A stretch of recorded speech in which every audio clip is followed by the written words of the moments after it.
Back here at Madison Square Garden, it'll be the Heat and the Knicks.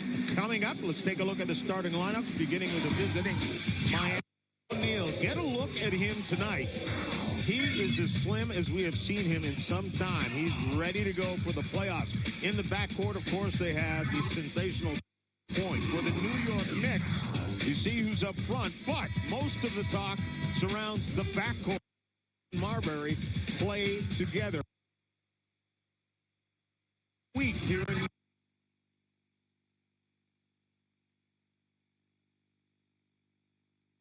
has been made about the feud that is going on between Stephon Marbury and Larry Brown this past week. But it's interesting, and speaking with several people within the Knicks organization, what they're telling you is that this actually ended up being a good has gotten back to coaching this. Stephon Marbury's intent all along. So we'll see how that pans out. All right, Stephen A., thanks a lot. We, of course, will check in with him throughout the game. There are few people on the planet who know more inside stuff on the NBA than does our Stephen A. Smith. We're underway. Miami will go to the offense first. Jason Williams picked up by Wade around Marbury to the baseline, sends it back out. Jump shot is good, and Miami's on the board as Posey buries the jumper. And you know what? I find it interesting. They start with Stephon Marbury and Jason Williams. That's an interesting matchup, one that I would not have expected. Francis into the paint. Oh, teardrop over top of Shaquille O'Neal. Wade with it. Marbury on him. Shaq now turns to face Curry. Now wants to back him into the paint. Takes him there, and Curry's going to commit the foul. And for the New York Knicks, Larry Brown, and you made this point much as Stephen A. Smith did as well. You see the 37 different starting lineups. Last year they had 8. But Larry Brown does seem a bit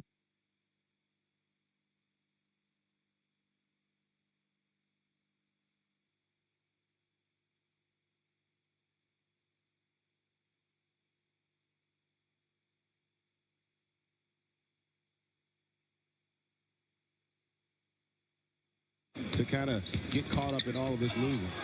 Malik Rose was looking for Marbury, but it goes into the hands of Jason Williams. Hard bounce pass, and then a dish to Haslam from Wade. And you're going to see a lot of that probably tonight because the Knicks, the worst team in the league at taking care of the basketball, and also not a good defensive transition team. It's Miami's going to definitely try to exploit that and try to get out and run and try to take the Knicks out of this early if they can. Jason Williams put a lot on that bounce pass. Eddie Curry, skyhook was flat and wide by a mile.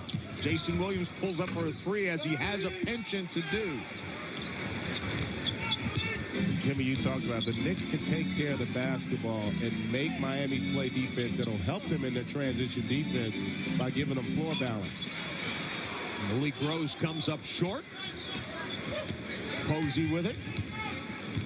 And puts it into the hands of his point guard, Jason Williams. And that last possession, perfect example. No, they don't score, but they take a quality shot, gives them a chance to defend now because they're able to get back in defensive transition. Shaq wants to take Curry and does easily. You know, what a difference between two teams when you've got the guy that's the focal point. You see every possession down the floor with the exception of one when Jason Williams shot that 3. The ball is going to Shaquille O'Neal.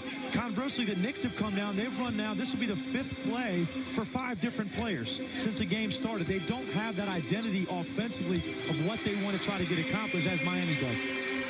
Jalen Rose was able to finish. Miami has started 4 of 5 from the field. So that doesn't bode well for the Knicks early on. Haslam with it now. Wants to get it to D-Wade. In the blocks with Marbury. Backs him in. Gets up over him, but the shot won't fall. Marbury out and running. Into the paint. Tough shot. Fading away. Stephon Marbury knocks it down. I tell you what, one thing you can't say about Stephon Marbury, he has his issues, but he's one of the toughest guys I know mentally because he's in New York in the spotlight, and he has it, but he continues to compete. How about Shaq? And you can't knock Stephan's physical tools either. No. He's got everything you'd want physically in a point guard, and Shaq does look spry. I mean, he is explosive and active and getting some lift down there in the low post. He went right through that double team in a hurry as well. D-Wade with the miss. Ahead. Swung all the way across the court. A little skip pass. Udonis Haslam's shot falls short. Jalen Rose with the rebound. Rose wants to take his man. Haslam and does, and gets fouled. And I tell you what, how about the Knicks giving Miami a little bit of their own medicine, able to attack in transition, and Jalen Rose really like a point forward on this basketball team, able to get by. A little bit of carry there by Udonis Haslam, not quick enough to keep him in front, able to get the harm and the finish. Posey gets hit with the foul, his first of the game. Rose looking to convert the three-point play and cannot. Shaquille O'Neal with the rebound. And Jason Williams will get the offense started again for Miami. See the early shooting, both of them off to a pretty good start. Shaq gets it. This time he's got Malik Rose on him instead of Curry. Turns, hits it from the baseline. And you remember, Malik Rose was a guy that actually had some success against Shaq when he was in San Antonio playing him, despite the fact that Malik Rose is really about 6'5", maybe 6'6" on a good day, but he's a guy that's very active and relentless down there, so he's had success in the past. Marbury. Oh! Pretty move to get into the paint, but then went for the finger roll, and it was just short. And right there, you see the difference between New York and Miami. Miami very rarely will shoot the ball off of one pass or no passes. They move the basketball well, and they make you defend. The Knicks rely on trying to beat you individually. Dwayne Wade's jumper is good over top of Marbury.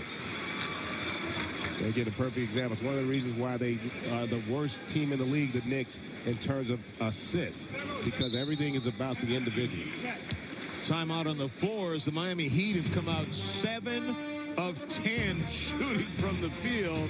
When we come back, we'll talk a little history with Pat Riley. Greg should know something about that. Find out on the other side of this break. Welcome back again to Madison Square Garden. The Miami Heat with a 7-point early lead over the New York Knicks. Of course, the Heat, their head coach, president, general manager is Pat Riley. And it was 40 years ago today that Pat Riley and the Kentucky Wildcats were beaten by Don Haskins and Texas Western, which has since become Texas El Paso, starting an all-black lineup for the first time in the history of the NCAA, and Texas Western came away with the victory over Rupp's Runts, as they were called. Larry Connolly, one of our colleagues, also on that team. But Pat Riley, you see 22 points, 3-time MVP, and went to the 66 NCAA Finals. Bob McAdoo said he would not have even considered going to play in a Southern school like Carolina if he had not seen Texas Western pull off that victory. Jump shot from the outside, no good. Eventually into the hands of D. Wade, and he finds Jason Williams. Haslam is open, but gives it to Wade. Posey swings it to Williams. Down to Shaq. Again, he's got Rose on him, and that's just too easy. But look at the ball movement. The ball swung from weak side to strong side, back to the weak side. They make the defense work. They get the position that they want, and more importantly, the shot they want. And that's why they're being successful early on. Yeah, Greg, when you start opposite Shaq with the basketball, you force his man to have to get off and help position. Then when the ball comes around to his side, the guy cannot get around in front. He's established his deep post position, and at that point, it's over. Nice play by Jalen Rose as he gets a post move of zone. Shaq right now has started 4 of 4 from the field. Now they got Eddie Curry back on him this time. Spins into a double team. In a little trouble, has to find Posey. Shot clock at 7 as Posey's jumper is a little long. You know, also that possession, the first time you saw any help defense by the Knicks perimeter players on Shaq and didn't allow him to get into the type of rhythm offensively he had early on in this game. Curry calling for the ball, but they go to Marbury with it, puts it on the floor, and Shaquille O'Neal reaching as he goes around him will get hit with the foul. And obviously the strategy anytime you play against Shaq, you want to involve him in as much pick and roll as possible, but he looks right now like he can move his feet a little better than you're used to seeing him early part of the year, and every time he won a championship in LA, that's what he did better. He slid his feet a little bit more active defensively. Heat are going to need that from him as he moves toward the postseason. Francis with a tough shot as he's fading away, won't go. Jason Williams thought about the long pass to Dwayne Wade, then thought better of it. Wade wants to take Francis to the baseline. Does. Oh! Explosiveness. I mean, Malik Rose, pretty big boy. Wouldn't you say, Greg? I mean, Yeah. he bounced off Dwayne Wade that time like he wasn't even standing there. That's a strong young man, folks. Now, this is a matchup they got to try to get something out. Eddie Curry's got to give them something down there offensively. Be able to convert it. Look, you take a look at the strength on Dwayne Wade. I mean, drives baseline. Malik Rose, not in a bad position, a little bit late, but you see where he just gives him a shoulder and drives him back and finishes with a flush. Then you got Eddie Curry on the other side doing exactly what you have to do against Shaquille O'Neal. You have to make Shaquille O'Neal guard his man and not let him be the ultimate help defender out on the floor. And Eddie Curry possesses the ability, if he would be more passionate about the game, to go out there and give Shaquille O'Neal a battle. Well, Shaquille O'Neal has picked up 2 fouls here in the first 7 minutes of the game, so I imagine we're going to see Alonzo Mourning pretty soon. Jason Williams, Dwayne Wade trying to lose Marbury. Shaq, now it's a double team, turns and misses his first shot of the game. Jalen Rose now dumps it down to Curry. They're going to try and get Shaq another foul, perhaps. Turns it over. Jason Williams looking for help, finds Posey and gives it to Dwayne Wade. He just drives, gets fouled, and earns a trip to the line. Log on to NBAstore.com where you can get NBA LCD televisions in your favorite team's colors and logos. Watch your team in style now at NBAstore.com. Christmas, guys, for me? Sure. Just let us know. Raptor, I'm sure you want a Raptor television. Yeah, you know, why not? You know, you talk about both teams now, their starting centers pick up their second foul. What a luxury with the Miami Heat to have Alonzo Mourning checking into the game, and the New York Knicks have Jerome James. A little bit of a difference there. You see how Dwayne Wade has improved each and every year, which is hard to do when you started out the way he did in this league. It is, and look at the free throws, 11 a game this season, and that jumps when he plays the Knicks. He's averaging 17 free throw attempts a game against this basketball team. Again, the inability to guard, penetration, magnified when you play against the Knicks. Had a tough game against the Bulls, but still went 13 of 13 from the line. And we got a foul away from the ball. It's going to go against Udonis Haslem. No, to James Posey, rather. Yeah, then and got that'll James, be his second. James Posey grabbing a jersey there on the cut. Got caught. Dwayne Wade turned the ball over 10 times in that game against Chicago. And as I said, had only 1 field goal. Oh, what a move. That's not the way you draw it up. Going to your left and shooting with your right. But Stephon Marbury, his ability to take the hit, and this is what you want from all your guards, to be able to take the hit and still finish in traffic. Great play there. You made that point about Dwayne Wade earlier. You see Steph, really one of probably his worst year, other than his rookie year, in terms of the numbers, and we've talked about the issues with Larry Brown and what have you. But when you talk about Dwayne Wade, the most important thing about that game, they won. And he didn't play well, and they've talked about it. He doesn't play well when he goes back to Chicago. It's home. He's never really had the kind of impact that he wants on that game, but he got his team a win, and that's a sign of a great team. Win when you're not playing well. Shandon Anderson is checked into the game for Miami. Wade, Marbury just about gets in his shorts, and then backs off. Zoe sets the pick. Back outside, Jason Williams. Shot clock at 3. Haslem lets the shot go. Oh, and that's going to be goaltending against Malik Rose, and he's mad because that wasn't going in. I tell you, it looked like it was going to go in, actually. I thought it was. I think it was soft enough to get the roll. This actually is a good shot for Udonis Haslem. He's a very good elbow jump shooter. He likes to run pick and pop with him right there, and Malik Rose gave him an easy one that time. Yeah, he did. But I tell you what, the Knicks, 7 field goals, and we talked about earlier, no assists already, and all that is because they want to try to beat you individually off the dribble instead of moving the basketball and letting the ball beat you. Francis James calling for the ball, doesn't get it. Now we got a switch. James goes up with a little hook that's good. Folks, that was an assist. That was the first one of the game. Oh, my goodness. Don't lose Dwayne Wade. I mean, and that sums up really the Knicks' problems. After a made field goal to get beat by the opposing team's two-guard for an alley-oop at the other end, I mean, that's just not supposed to happen to you. Obviously, poor transition defense, but to get to the point of the Knicks, not getting assists, one of the problems, they don't have a catch-and-shoot player on their roster that's consistent at all.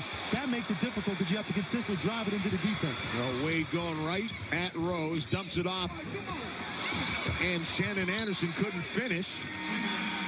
And it goes out of bounds.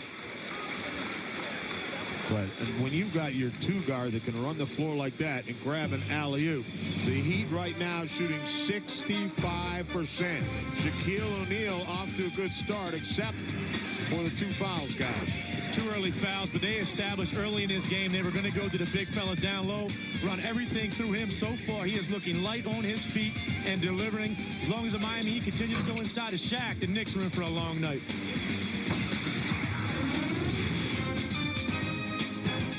When I looked around and all the guys before me were gone, like Barkley and Jordan and Pippen, and I mean, I'm 34. I can't do the Vince Carter baseline and windmill like I used to.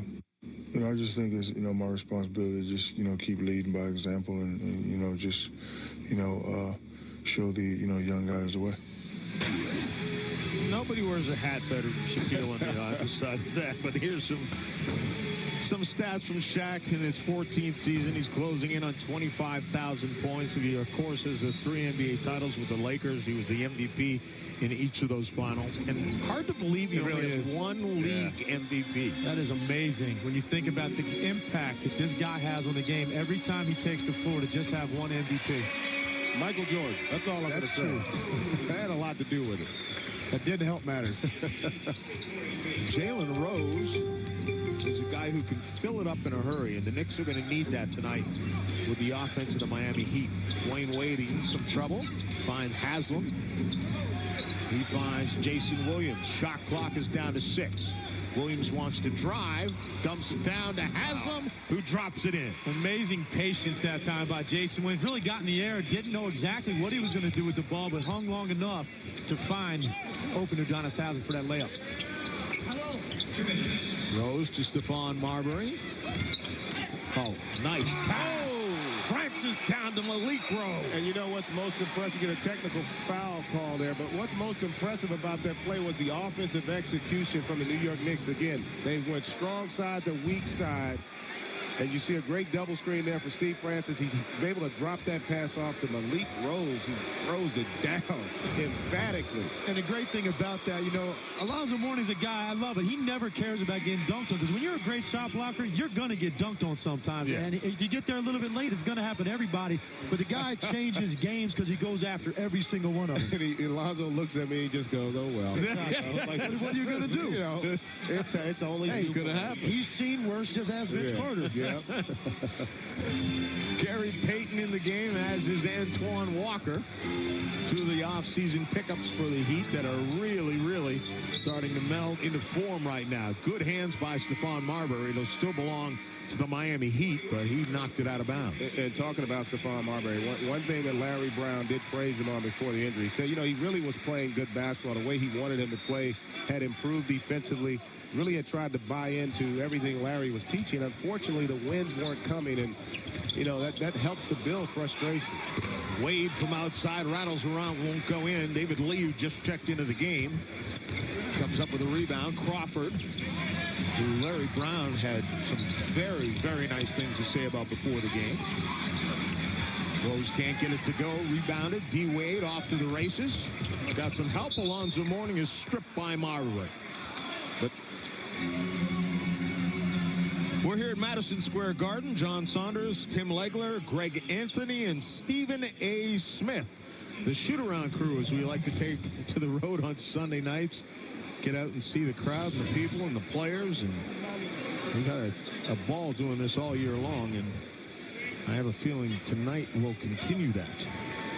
Well, you can already see a difference in the Knicks team. I mean, they still struggle with a lot of the areas we talked about, defensive transition, a lack of ball movement, but the effort and the intensity a little bit higher now than we've seen in the past. And again, I think that's something you're going to see the rest of the season, and you're going to have to see it as they continue to evaluate their talent base and see who's going to be a Knick in the future and who won't. Wade from the free throw line. He knew that was long. He was chasing that before he even hit the ground. He knew that was a brick coming off the back iron, off the backboard, and he almost got that follow-up. And that's the first time tonight that the Heat have missed 2 shots in a row. And I tell you what, they're getting on Joey Crawford, the Miami Heat, and that's one guy. You see Shaq there, smile a bit. You don't want to mess with Joey Crawford. Have you found out the hard way? Yeah, my wallet's a little lighter. James sets the high screen, and we get a 3-second defensive violation. So that'll be a free throw for the Knicks. You know, Greg, we just saw a look at Pat Riley a second ago, and you played for him, and you would know this better than I would. Is he always that light and giddy like he was before the game tonight? Because he was flat out loose. I mean, I guess obviously your team's playing well. Bingo. But you don't expect that out of Pat Riley at any time of the year. You know what? He talked about, remember, he made a comment about when back in '88 when Byron Scott got hurt and it cost him championship. He was a little different. He's mellow. He's older. He's mellowed a little bit. And the fact that he's got Dwayne Wade, Shaquille O'Neal, 2 guys who... Jerome James. Whoa. You've been all season. What a finish from Jerome James on the reverse slam. All right, I lied. That one bothered Alonzo a little bit. Well, he didn't the like reason is because it was Jerome James. Exactly. Great feed there from Stephon Marbury, but that's one of the reasons Isaiah Thomas signed Jerome James. You know, based on that performance he put up in the playoffs last year, in particular against the San Antonio Spurs, when you as a big can be a factor against the Spurs, that's going to warrant an opportunity to get a contract. Unfortunately, he hasn't carried that over to this season. No, he has not shown a lot of that. Wade trying to create something that gets hammered by James. The explosiveness of Dwayne Wade. Stephon Marbury met him at half court. There's a little contact there. He took 2 dribbles from half court and was at the rim getting ready to dunk on somebody, and he ends up getting to the foul line. There just aren't any guards in the league that really can make that play that explosively in such a short period of time. Dwayne Wade leads the team in all of these statistics. So it's amazing to me that we don't hear more talk about this guy for the MVP. You know, he's kind of getting hit with the same bug that Kobe Bryant got. I mean, you look at his overall ability. The guy really does everything you would ever want an MVP caliber player to do. He had his team winning when Shaq was out. He's improved defensively. He's improved in terms of the statistics every season of his career. And he's a leader. Everybody out there, all those players respect him. Unfortunately, you're right. You haven't heard a lot of talk, probably because you've been too busy pushing Steve Nash. Well, don't blame it on me. I think there's other people that are pushing. Yeah, I've been on that bandwagon as well. Now, I'm officially on the bandwagon for Steve Nash as well. We're down to the final 12 seconds. There's about 3 seconds difference between the shot clock and the game clock. Wade just trying to create something out of nothing. And Canton, now the quick push by Marbury to Lee. Lee back out, and D-Wade steals it from Marbury. The Heat shooting 57% in the first half and did not turn the ball over once. Look what D-Wade and Shaq have done compared to the rest of the team. They are carrying the load here after one period of play. The Heat with just a 6-point lead, though, over these Knicks, who look much resurgent tonight. Welcome back, everyone. Everyone knows that Stephen A. Smith, on occasion, will have an opinion. So we've decided that we're going to give him his own 24-second shot clock. Stephen A. with the buzzer beater on the Heat getting ready for Detroit. Well, as you guys know, I was looking at the Detroit Pistons, and I'm saying to myself, they're locked to take the Eastern Conference crown once again. But in speaking to the Miami Heat, several of the Heat players over the last couple of weeks or so, they're not concerned about home court advantage. They're concerned at being ready health-wise, in terms of cohesiveness and everything else. And the way they've been looking right now, quite frankly, you know what? I wouldn't be surprised if I ended up in South Beach. I'm not predicting that's going to happen, but they're making believe. Didn't quite get it off. Didn't quite get his He buzzer? tried, though. That was a good job. He moved the ball, but he didn't shoot it. No, well, I thought that was pretty good. I thought it was good, too. The reason the Heat aren't worried about home court is because they can't get it. That's the bottom line. And it's funny, I was talking with Antoine Walker about a week or two ago. I thought he was going to jump on me. He was so excited about saying that, hey, we are going to handle Detroit. We can beat Detroit. They feel confident. I don't doubt that their confidence against the Detroit Pistons. However, they have yet to do it. You know, it's interesting. We talked about this with Pat Riley. They know they're locked in there. They're not going to catch Detroit, and no one's going to catch them. So they know where they're settled. And so Pat Riley says the rest of the season, all they're focused on is cleaning up some things and getting ready for potential opponents in the playoffs and things that have caused them problems with some of the teams that they might face in the first 2 rounds.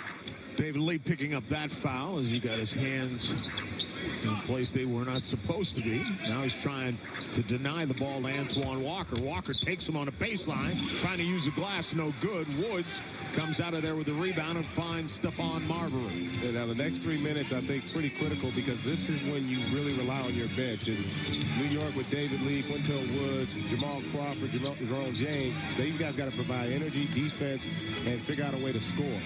Quintel Woods up, Alonzo Mourning, his second shot blocked, but he can't get that one. Jerome James flushes another. And that's what you want, the hustle category. You want to win that with your bench in particular, loose balls, and they've done it the last 2 possessions. They got it. Quintel Woods got the first one defensively, and there Jerome James comes up with one and leads to 2 points. Alonzo Mourning leading the league in blocked shots, and 11th all time. Antoine Walker's 3, you won't see him miss by that much very often. He'd have missed their last 5 shots, and Shaquille O'Neal is up off the bench, gets ready to come back in. Monday, the LA Clippers are at Houston, and coverage beginning on NBA TV at 8:30 p.m. Eastern Time on TNT. Tuesday, Houston at Dallas, followed by Phoenix at Utah. Coverage begins at 8. Then on ESPN Wednesday night, a doubleheader.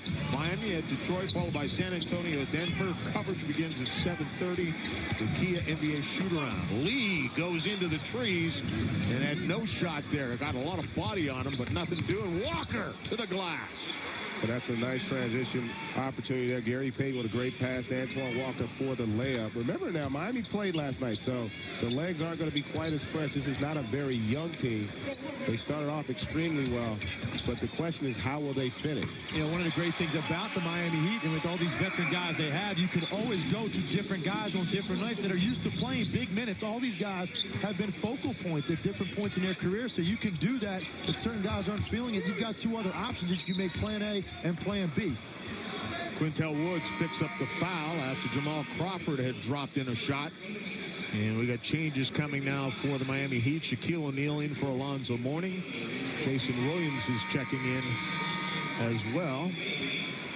You know, and Timmy, you made a great point early on about the Heat in terms of them now knowing, everybody understanding what their role is and where they can have an impact on the game. And it's one thing to understand it, it's another to be able to execute it. And that's also a part of the problem for them. And they've done a much better job of that. Antoine Walker in particular, Jason Williams, these guys have been much more effective second half of the season. Shaquille O'Neal goes up and gets blocked by Jerome James. Jerome James giving him a little something. He's got a couple offensive buckets now, playing some D, gets a tip on Shaquille O'Neal. They don't need the guy to be a superstar, but he's got to be serviceable. He's got to be productive in the time that he's on the floor, and more importantly, stay out of foul trouble. Well, Crawford's 3 is off the mark. O'Neal with the rebound into the hands of Gary Payton. We got 2 great ball handlers on the floor now for Miami, and Payton and Jason Williams. Now, both teams, you saw great offensive execution early on from the Miami Heat, great ball movement. They've kind of gotten away from that as they've gone to the bench. And again, we got more guys trying to do, I think, a little bit too much. They need to get the ball back in the Shaq and run their offense through him. I can't say enough about how well Jason Williams has played this year. He doesn't really get a lot of credit on this team, but I think of all the guys that... You see Shaquille O'Neal doing what he does, and that's the lift and explosiveness we're talking about right now. You're starting to see this for the last few weeks, and now this is a guy that's got the playoff intensity. He gives us a glance over there, let us know I'm ready for the postseason. Greg, put your headset back on. That thing came flying off. My Shaq goodness. finished that. out and running. Jason Williams out to Posey. His shot is good for three. That's an example of what I'm talking about with Jason Williams. I mean, that's just a great decision right there. Great spacing by the Heat. You get one guy running to the rim and one spotting up behind as a trailer in that corner. Jason Williams has made all the right decisions this year. They had it down to 4 points, did the New York Knicks, but they allowed Miami to score the next 5, including this. How do you stop this? You certainly just Get out of the way. not.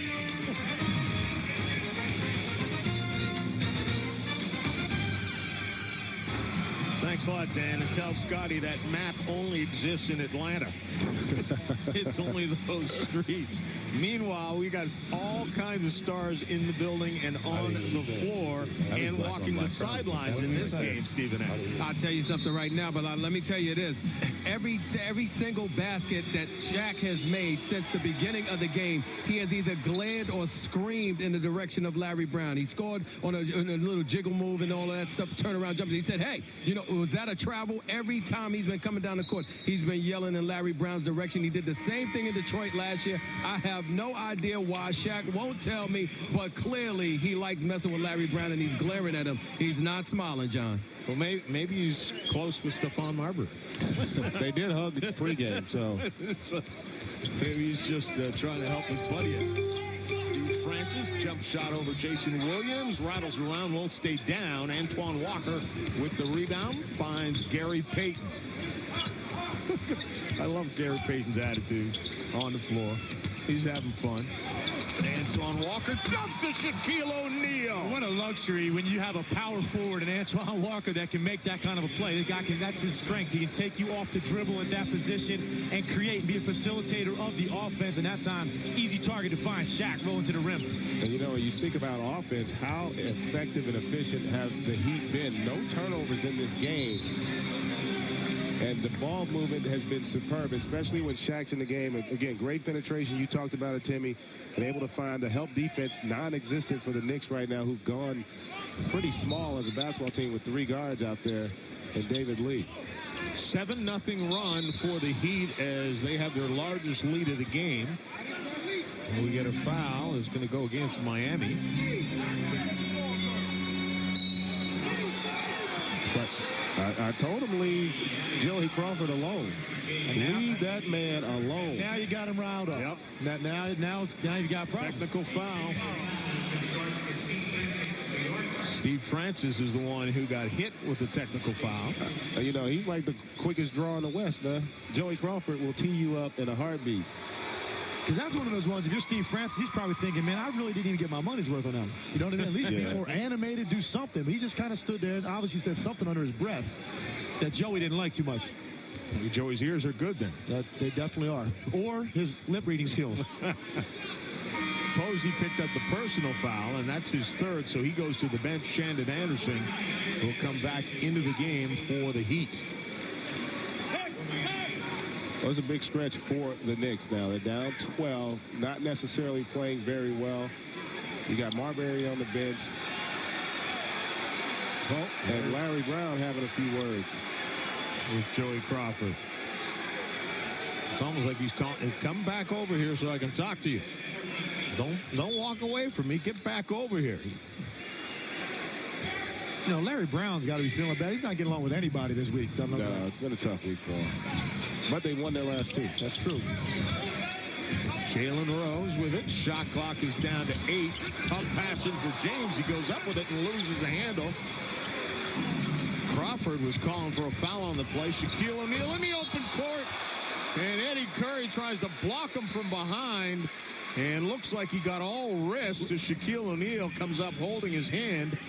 And that was a little bit of frustration by Eddie Curry because he felt he was fouled on the possession before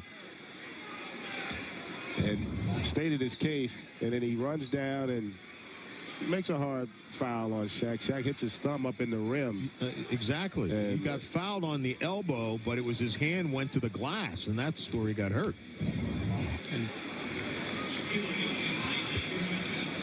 Shaquille O'Neal missed 18 games with injury, so his first 32 just trying to fight back, and since then he's resembled Shaquille O'Neal a lot more. Resembled him on that free throw right there, too. And I hate to say it, but that thumb had nothing to do with that. Wide right. Is Bobby Bowden in the building, the football coach for Florida State? Because you know what I tell you, though, also about Shaq, the one thing that I'm more impressed with, last year Shaq did not play out of his position, meaning wherever he was, that's where he played. Now he's much more active. I think losing the weight, Pat Riley said before the game, down to 323, 12% body fat. He's a much more active basketball player, and that's when Shaq dominates a game, when he dominates the entire paint. Rose back outside to Crawford, who buries a three-pointer. That's what Jalen Rose gives you right there. He's a guy at 6'8" that you can run your offense through in the low post because he's got such great vision and he's a very unselfish passer. That's how good spacing Jamal Crawford knocks down a three. Not a strength of the Knicks. Oh, Jason Williams just took it to the glass himself and used it to go over Jerome James. Jason Williams is playing exceptional basketball. And it's interesting when they put him in with Payton, he actually becomes more offensive minded and has been very effective for them this season. Crawford, little rainbow won't go. Jason Williams wants to run. He's got teammates with him. Finds Gary Payton on the baseline. His jump shot won't stay down. Knocked out of bounds. And it's going to go back to the Knicks. Yeah, just to touch on it again, Jason Williams, you know, with all the change, he's been the guy that's been the most consistent of all the new guys they brought in. He has been solid all year long. You can't ask much more from him. 45% from the field, 13 points a night, almost 3-to-1 assist to turnover ratio. He's done everything he could ask and more. Crawford is a guy, as I mentioned before, that Larry Brown is very pleased with. He says almost Crawford tries too hard to do exactly what Larry says, and sometimes he doesn't want to take him totally literally.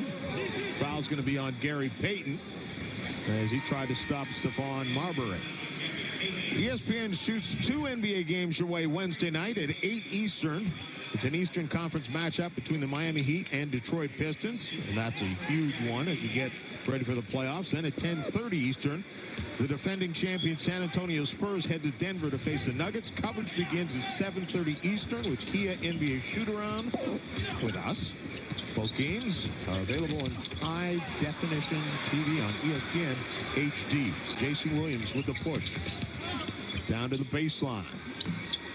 Turnaround by Anderson won't go. Haslam almost had a great save by Dwayne Wade.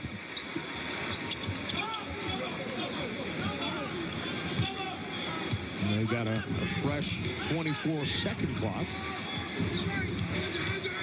Williams, a high screen by Haslam. Shot clock is now down to 7. Jason Williams has to think about going to work. Dumps it down to Anderson on the baseline. Oh, that's something you hate if you're the Knicks. You play great defense for 21 seconds, get the shot clock down to 3, and then foul. That's unfortunate, especially when you had Shannon Anderson in a tough spot on the floor. Look at the Heat right now. Knicks aren't so bad with 5, but the Heat have yet to turn the ball over. One of the reasons why they lead by 11.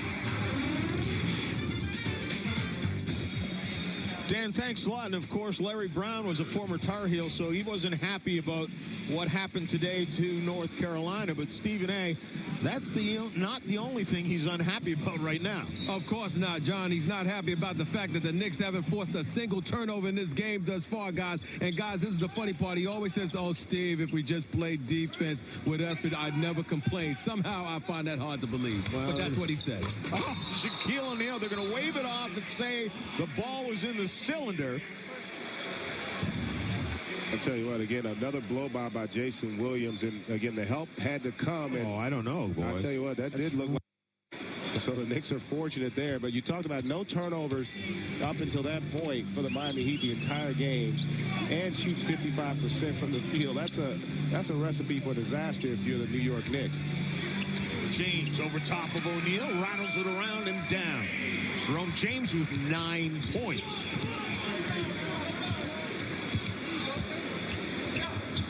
Wade trying to come to the ball does. Marbury gets right back up on him. Shot clock is at 7. O'Neal back outside. Clock is at 3 now. Jason Williams trying to look down for Udonis Haslam. There'll be 1 second on the shot clock. The Knicks defense this year, well, you can see where they rank in the league. And can't get much closer to the bottom, gentlemen. And look at the last two possessions as perfect examples. You had the shot clock at 3, the possession before at 1 there, and they cannot contain the penetration. And that's not being aware of the shot clock when you're out there defending. And that's something that they, as a basketball team, need to learn. You got to be aware of those things, because then you don't get as aggressive, and you want to keep that basketball in front of you. You know, one of the things that you have to be is smart as a defensive player. And I look out at Stephon Marbury. He's picking Dwayne Wade up, you know, at 35, 40 feet from the basket. Dwayne Wade's made 9 3-pointers all season. Where does he want to get? He wants to get by you, the initial penetration, get into the paint, and cause a lot of havoc. Stephon Marbury can't contain Dwayne Wade that far from the rim. I'd pick him up with my heels on a 3-point line and let him come to me.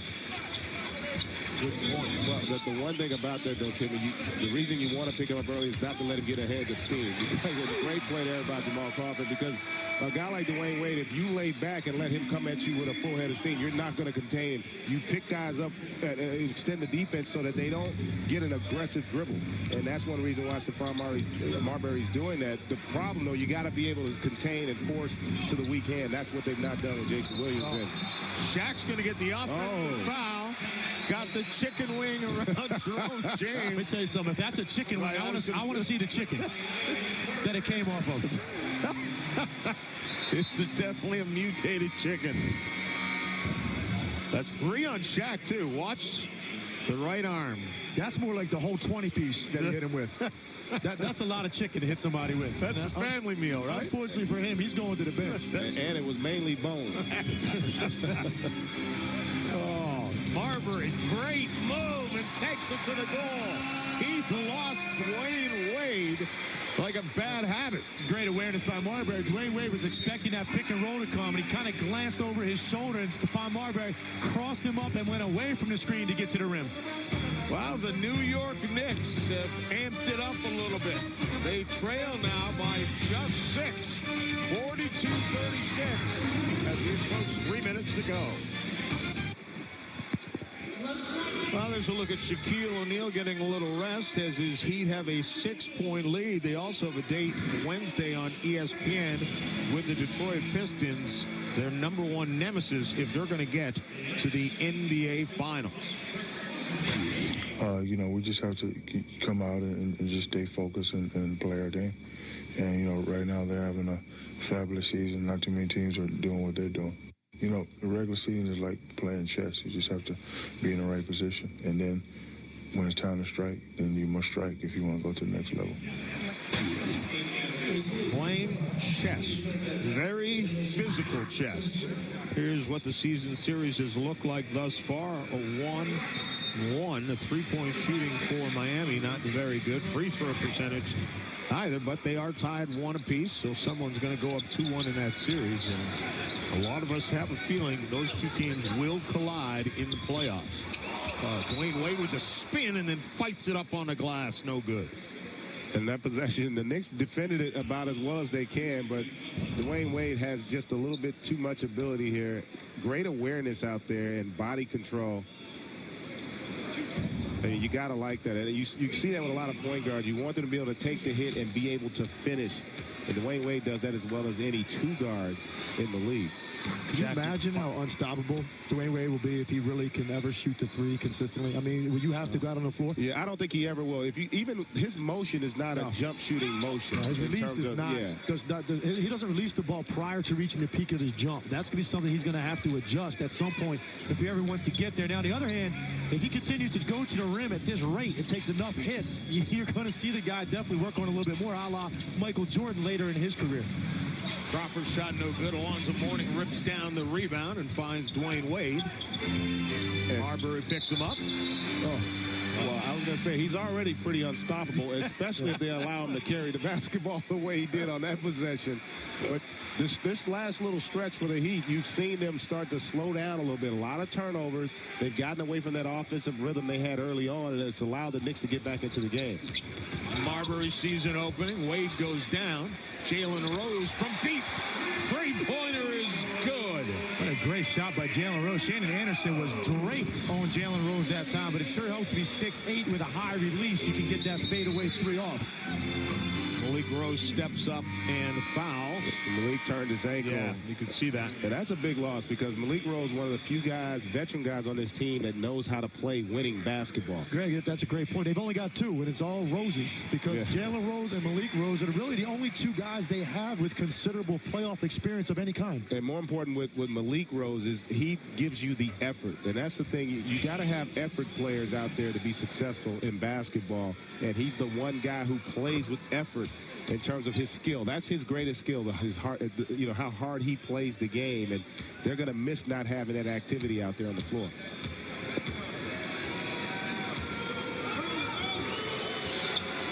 Jason Williams buries both of them and puts the lead back up to 6. We got about 2:40 plus to go. Marbury's season opening. Oh, what a great behind-the-back dish to Jalen Rose, who knocks down another 3. Well, he certainly had a feel for what that shot was going to take, because that's exactly the same spot he was standing in the last possession. And the Knicks now 12-4 run, John, and they're doing it really with their defense. They're forcing turnovers and making Miami now have to try and beat them off the dribble. Jalen Rose with 14 points. Wade now dumps it down to the baseline. Udonis Haslem gets hammered down there. You take a look at Stephon Marbury. Goes left hand behind the back. Knows Jalen Rose is out there. Great spacing, and Jalen knocks it down. Coming up at halftime is the Toyota Halftime Show. We'll head back to the Times Square studio and join Dan Patrick, Scottie Pippen, and Mark Jackson, who've been working all day long. They'll wonder where the Heat win the East. Kobe Bryant against LeBron James, and KG crowns the Kings. And Scottie Pippen, I heard him this afternoon call KG overrated. Mark Jackson jumped all over him on that. I'm going to ask Shaq what he thinks, but I don't think Kevin Garnett necessarily is overrated, but I will say that he is not in the same class as a Tim Duncan. He is statistically, and in part it's not all his fault because he has not had the same type of supporting cast, but sometimes you have to elevate your team, and he's had, I think, a difficult time doing that the last couple of years. Channing Frye into the game trying to get the ball. Marbury comes over with a jump shot. That's good, just inside the three-point arc. I'll tell you what, Stephon Marbury continues to play like he has for the last 4 minutes. He'll be a Knick for the rest of his career because this is what they want. He's competing defensively, accepting the challenge by guarding Dwayne Wade. And that's a win right there. Anytime you force Dwayne Wade to shoot a contested 20-footer, you have done your job defensively. Crawford with it, picked up by Gary Payton. A little bit of a step there. And that's unfortunate. That's what you call a momentum breaker there because the Knicks really doing everything you want defensively and offensively. A 14-6 run right now. It's important for a young team to not allow that to deter them from being aggressive defensively. Approaching a minute and a half to go. And the Knicks have pulled within 3. Payton, little floater won't go. Batted around. Jalen Rose ahead to Stephon Marbury. Has to beat Shandon Anderson. Turns him. Oh, Alonzo Mourning gets up and comes up with a block. And then a loose ball foul is number 3 on Stephon Marbury. And one of the problems you have when you allow a team like the Knicks, obviously you have just had a dismal season, when you allow them now to get hope right before the halftime, you're going to have your hands full now because this team now will play with more energy. They've had a hard time this year when they've gotten off the slow starts. They've been demoralized, heads hanging. They lose their energy level. They end up losing by 20, 25 points. Now you're going to have your hands full with this team. And credit again, Larry Brown. I'm telling you, that little feud he had with Stephon Marbury was just what the doctor ordered because, again, it puts some fight into him. And anytime your coach gets feisty, it has the kind of respect that Larry Brown has. It's going to, I think, permeate into the team. And you've seen it the last couple games with the intensity they play with. And even that last possession by Stephon Marbury, that's an aggressive play, something they've gotten away from. And you're starting to see a little bit more fight in this basketball team, which is what they need heading into the offseason. Udonis Haslem shoots it at about 82%. You would have never known it to watch those 2 free throws. The Knicks with a chance to pull within 1 or tie the game with a 3. Crawford with a great cross. Won't stay down. My goodness. I hope Dwayne didn't turn his ankle on that one. The Heat have missed their last 5 shots, but get it in close. What D-Wade can't get it. Channing Frye with the rebound. Marbury has it now. We're under a minute to go here in the first half. See if they go for a quick 2-for-1 here. Stephon Marbury And they're going to get it back. 35 on the clock. That's a 11-second differential. So the Knicks are going to have an opportunity to potentially take the lead into the half. 16-6 run by the New York Knicks has this down to a 1-point game. Marbury right up on Dwayne Wade. Trying to stay with him. Gary Payton from the baseline, no good. Chased down by Haslam. And so the final 10 seconds now, Miami will hold on to the ball, spread the floor, and let Dwayne Wade work on Stephon Marbury. Does, gets it up, and scores. And it made that look so effortless. Dwayne Wade, very difficult shot going to your left with a right-hand floater. And Jalen Rose, don't you know that kills your field goal percentage? They don't always count that, though. No, but not when you're home. I became the master at shooting at a quarter second as soon as that horn went off. Just right after, just in time. Let's join Stephen A. Smith, who's with Dwayne Wade. Here with Dwayne Wade right now. Tougher first half than anybody anticipated. What do you think about the way you guys performed in the first half? We got to do a better job defensively. I think offensively we got what we wanted, but defensively, we let them isolate us a lot, and they making buckets. So we got to come out in the second half with a better effort. Talking to the referees a lot more physical than you anticipated? Just trying to get them to watch stuff, man. They're doing a good job. They got a hard job. Right. Okay. Good luck in the second half. Back to you, John. Stephen A., thanks a lot. Don't forget, coming up, our Toyota halftime show. Will the Heat win the East? Kobe Bryant against LeBron James, and Kevin Garnett crowns the Kings. We have a halftime score of Miami leading by 3. After these messages, we'll head to our Times Square studio to join Dan Patrick, Scottie Pippen, and Mark Jackson, who, as I said, have had a very, very long day. But they'll be there for the Toyota halftime show coming up after this.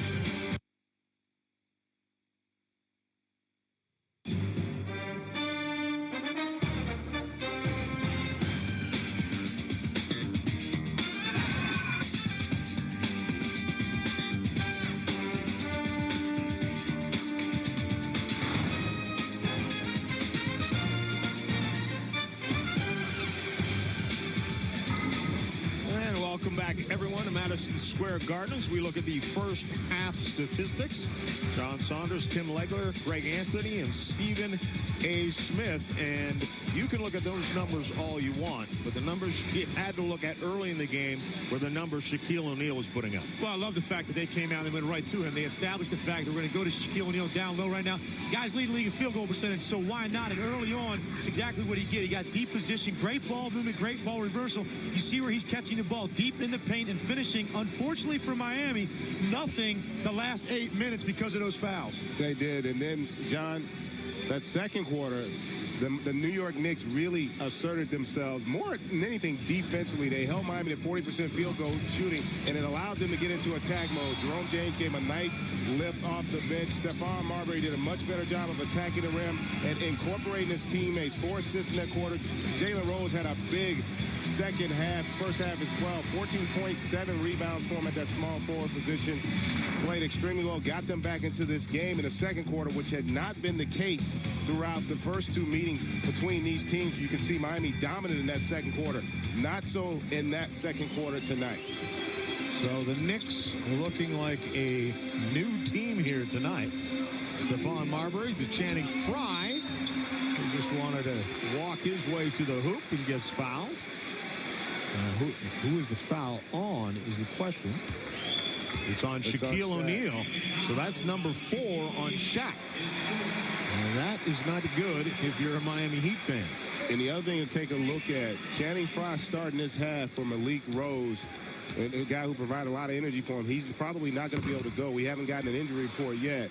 And interesting to see how Channing Frye responds. Shaq with 4 fouls. You got to believe that Pat Riley's going to get him out the game and come back with Alonzo Mourning. But now Channing Frye's going to have to step up. He's had a really solid season as a rookie.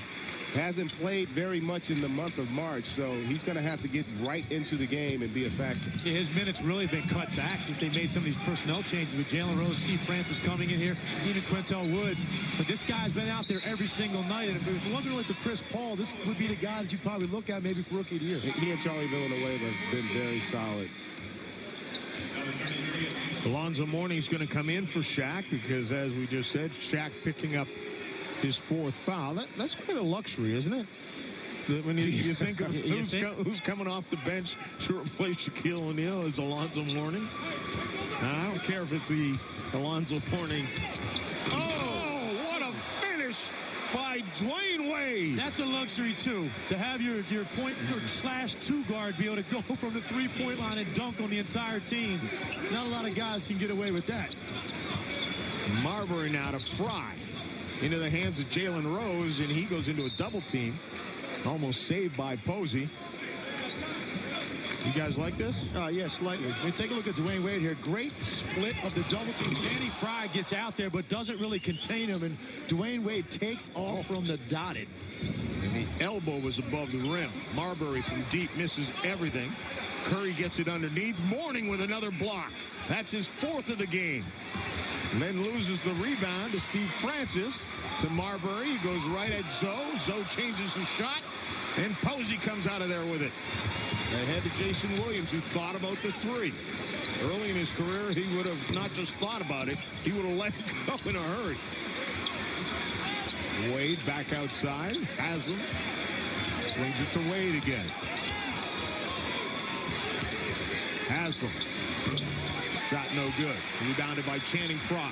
You see the other difference with Miami when Shaq's not in the game. They don't have the same kind of continuity to their offense because they don't play inside out. Then it becomes more about Dwayne Wade or Jason Williams really having to set the tone and the tempo offensively. Eddie Curry trying to move Mourning and did a nice job. Yeah, that's what you have to do with Alonzo Mourning. If you can get your shoulder into his chest and get him back on his heels, it's going to throw his timing off a little bit, and that's how he's unable to get there. Alonzo Mourning, a guy that's much better as an off-the-ball shot blocker than he is on the ball. And Eddie Curry's got plenty of size to get that kind of position. Steve Francis picks up a foul well away from the ball. I'll tell you the other thing, another change. Stephon Marbury now guarding Jason Williams and Steve Francis on Dwayne Wade. Stephon Marbury did a pretty good job defensively on Dwayne in that first half. Williams gets it back, launches a 3-pointer. It's no good. Rebounded by Channing Frye. Jalen Rose now. Into the hands of Steve Francis. Curry battling with Alonzo Mourning, and Alonzo Mourning is going to get the foul. And you take a look at this last bucket by Eddie Curry. You see what I'm talking about? You've got to negate a shot blocker's time. And you do that by getting him back on his heels. And Eddie Curry's got plenty of mass. Gets Alonzo backing up now. The timing's going to be off. Can't quite get there to block that shot. That's your best strategy against a guy like Zoe. Go right into his body. The Knicks have the lead with points in the paint, which would surprise anybody playing against Shaquille O'Neal. Oh! Eddie Curry with a strong finish. And one reason is they do it differently. They're going to do it with their guards' ability to penetrate and break you down and then try to get the ball to either Eddie Curry or finish at the rim, and they've been successful. Miami not nearly as good since the first quarter at containing penetration. That's our first tie of the game since we got this thing underway. Dwayne Wade gets Francis in the air, but has to pass to Posey. Down the lane into the corner. Jason Williams with 1 on the shot clock. Buries a 3-pointer. Well, at first you don't succeed. Jason Williams had missed a couple threes early. Finally able to knock one down, and he's had a lot of success against this Knicks team, averaging over 21 points a game in the 2 meetings they've had this season. Marbury wants to take Jason Williams. Nice job to stay in front of him. Alonzo Mourning with his 5th block of the game. Wade trying to dump it down to Haslam.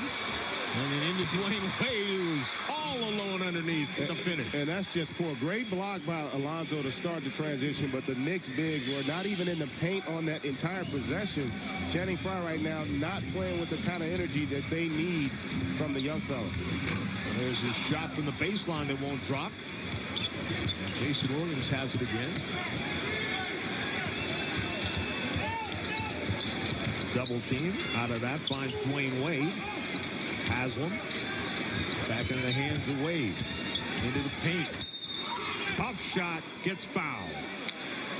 I tell you what, that's a very fortunate play from Dwayne Wade. Looked like pretty good defense. Again, they've done a pretty good job in terms of containing Dwayne Wade and not allowing him to attack the paint. He had the monstrous dunk there early in this half, and Stephon Marbury picks up a tech from Violet Palmer for arguing that last call. And I don't think he got his money's worth either. No. One thing that the Knicks guards are doing a great job of is staying down on Dwayne Wade's pump fakes. That's something he really relies on because he doesn't really want to shoot that 20, 21-foot jump shot. He wants to try to get you in the air and then get into the paint and create havoc. But Stephon Marbury, last couple possessions, done a great job at staying on his feet when Dwayne Wade puts his dribble up.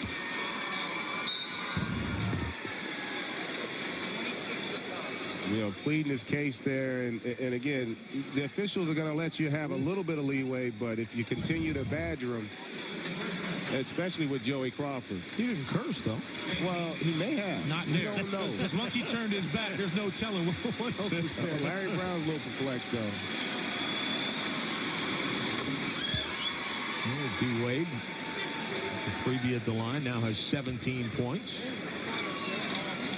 And look at the discrepancy in free throw shooting. In that first half, 18 by Miami, only 5 by the Knicks. And even worse for the Knicks, they only made 1. So shooting 20% from the free throw line. When you play against Miami, who's either the worst or the second to the worst free throw shooting team in the entire league, you can't ill afford to be dominated at the free throw line when you play against this team.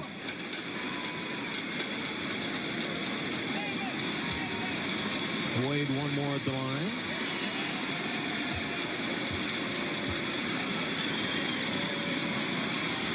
The Heat stretch their lead back up to 8.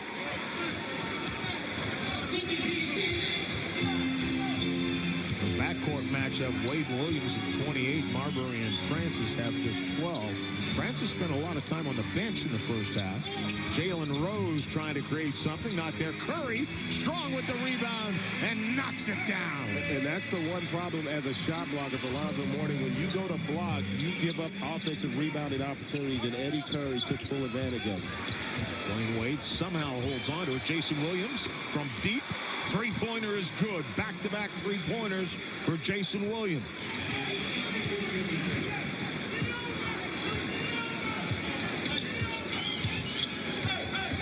Marbury to Jalen Rose. Posey steps out on him. Haslam was battling with Channing Frye. Marbury loses the handle going up, comes right back to him. 5 on the shot clock. Lob goes up for Curry. Tries to reverse it, and a nice job by Eddie Curry. Just being really aggressive around the rim. He's anticipating receiving the ball and just going right into his move. No thought process involved. That's when you'll see Eddie Curry struggle. When he gets the ball in a low post and now has to read the defense and think about what he's going to do. Right now, he's just attacking. Foul away from the ball is going to go against Jason Williams. Curry has 10 points, 8 in this quarter. And it definitely helps him, as Greg just mentioned, that he is being guarded by an active defender that's going to go try to help on penetration. And Alonzo Mourning is going to try to block shots, cut off guards, and allows Eddie Curry some openings.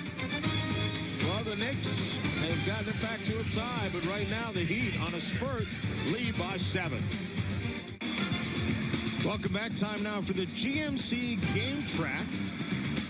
And we're going to talk a little bench action as we watch D. Wade and Shaquille O'Neal, who have combined for 30 points. That's what the starters have done. Stephon Marbury, another starter, having a strong game in a week where people talked about everything but his game. But the Knicks bench with 17 points, and that really shouldn't surprise us. Miami with 2.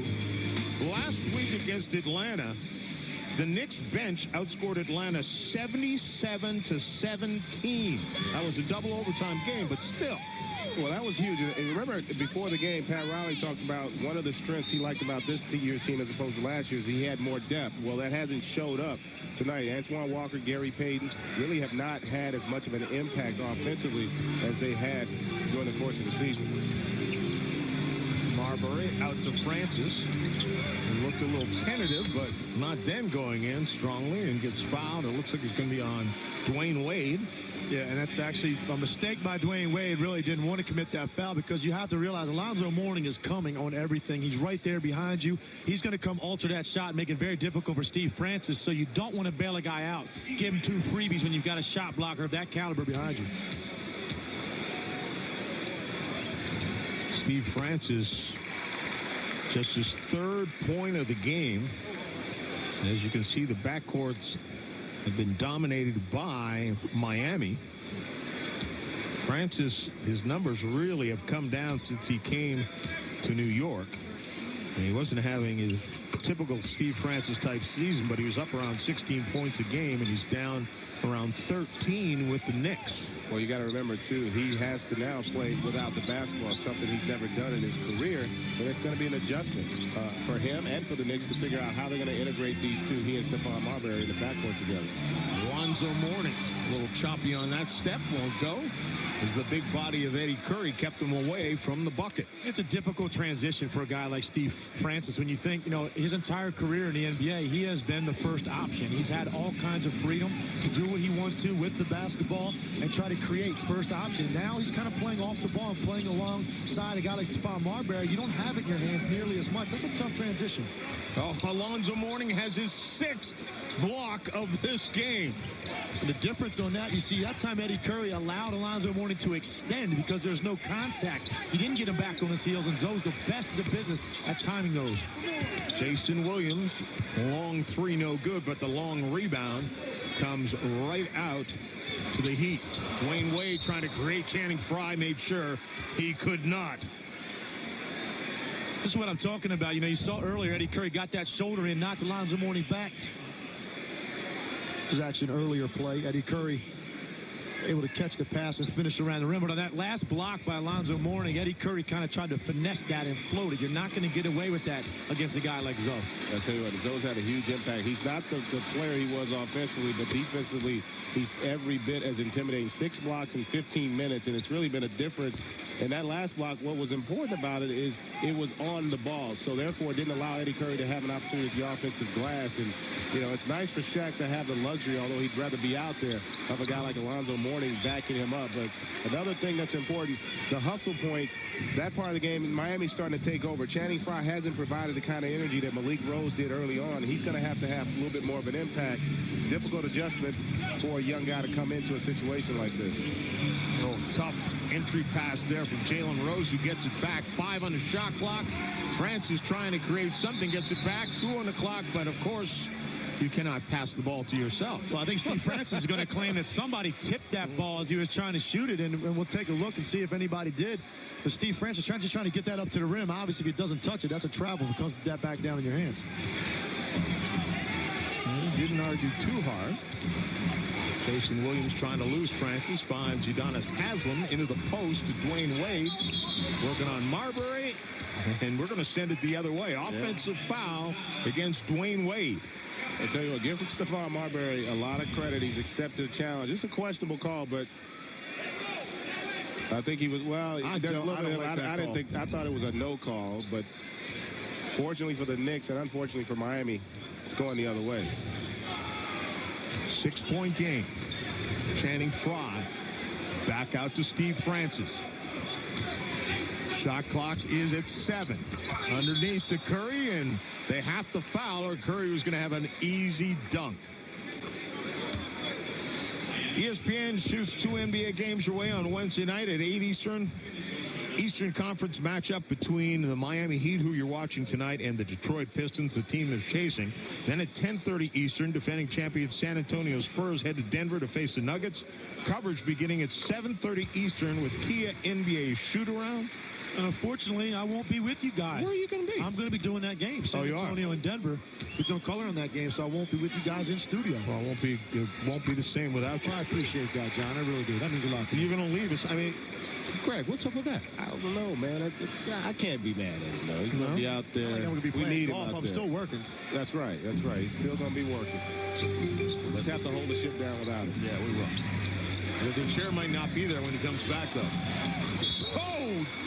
I mean, he is so explosive as he goes to the goal.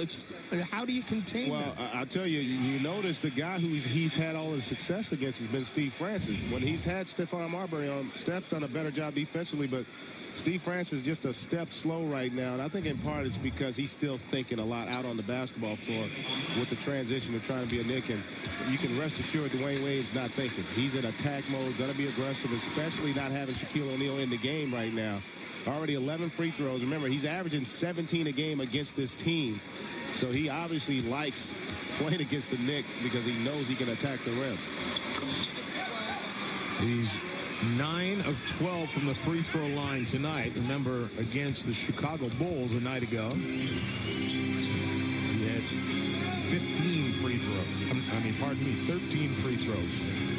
13 of 13. Francis, tough shot as he's floating, won't go. Lonzo Mourning with the rebound. One of the problems you have when you place Stephon Marbury and Steve Francis together is that's a great... Oh, no! And a great finish. Dwayne Wade, just unbelievable. His ability to control his body and still get that ball up to rim. But the Knicks' possession at the other end, you have Stephon Marbury with the penetration, drawing defenders, but kicks it out to a guy that's not comfortable at the three-point line. Now, he's got to drive it back into the D. You take a look at Dwayne Wade with the spin and the finish. The one-handed finish, and the noise you hear from the crowd is as the NBA slam dunk champion comes into the game. 5'9" Nate Robinson. The crowd absolutely loves this guy. Yeah, they do. And what they're doing is Larry Brown's trying to change the tempo of the game by bringing this guy in because the Knicks have gotten a little bit sluggish. They're not playing with a lot of energy. He's going to a smaller lineup to speed the game up. And this is also to bring Lonzo Mourning out of the paint and not allow him to be as dominant defensively, make him have to move a little bit more. Francis trying to break down Posey and does, but the shot won't stay down. Jason Williams, nice bounce pass for Dwayne Wade, skips it to Posey. Underneath to Lonzo Mourning, who loses the handle. Robinson to Francis, who spins and scores. A pretty move by Steve Francis. And already, again, another nice play by Nate Robinson to advance the ball up and allow Steve Francis to get into attack mode. And that's a basket he needs. Maybe that'll get him going. And that's his game. That's what he's done his entire career. I mean, that guy's as explosive as anybody when you get him out in the open floor. Offensive foul. I think they call it carry. They call it carry on Dwayne Wade. But you can see the tempo of the game immediately has changed. It's sped up, which is to the advantage of the New York Knicks because with Udonis Haslem, Gary Payton, and Lonzo Mourning out there, they're not quite as quick as the group that the Knicks feature.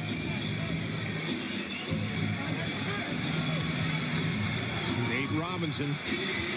And the glove is on him, Gary Payton. Comes up shooting, comes up short. Well, I guess he always comes up short.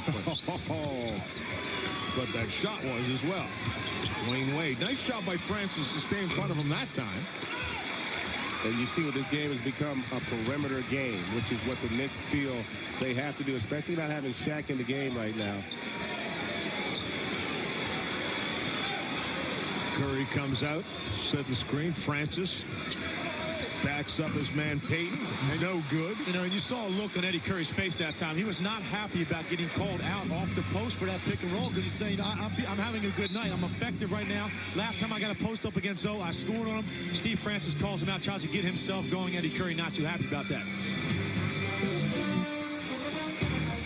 Spinning into the paint, Dwayne Wade, and then somehow just throwing up a prayer that gets answered. And Steve Francis doing likewise at the other end. But the Knicks are shooting 26% in this quarter. Still they trail by 7. Dan, thanks a lot. Right here, we've got a 68-61 lead after the Knicks have tied this game at 51. The New York Knicks care about the community. Knicks players, along with staff and celebrities, participated in the recent Panasonic Knicks Bowl 7. The event, which benefits MSG's Red Holtzman Cheering for Children Foundation, raised over $200,000 to support programs for inner-city school children. NBA Cares, continuing a tradition of basketball and service to the community.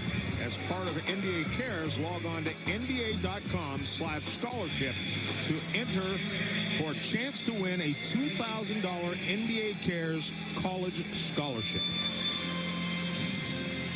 John, what's interesting is Pat Riley has made the adjustment to try and match up with the Knicks. He's brought Derek Anderson into the game. They've gone with 3 guards as well.